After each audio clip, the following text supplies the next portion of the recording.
Hi friends, happy November. It's Miss Julia again. Today we're going to be talking about the harvest of the month for November, kale.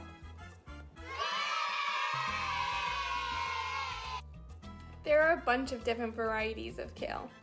There's curly kale, which is the kale you typically see at the grocery store.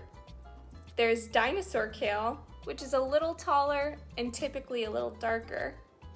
And then there's even red kale, which tastes the same, just as red. Kale is packed with antioxidants, fiber, and vitamins A, C, and K to keep us feeling healthy and strong. One fun way to eat kale is by making kale chips. To make it, tear the kale away from the stem. The stems are super tough and you won't be able to eat them. Make sure the kale is torn in about 2-inch pieces. When they are, put them in a bowl. To our kale, we're going to add oil, salt, and then mix it all together.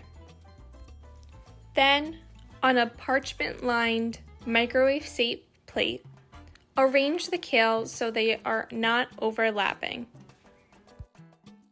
Place the kale in the microwave and set it for 3 minutes. When they come out, they'll be much smaller and much crunchier. Listen. Now all you have to do is enjoy.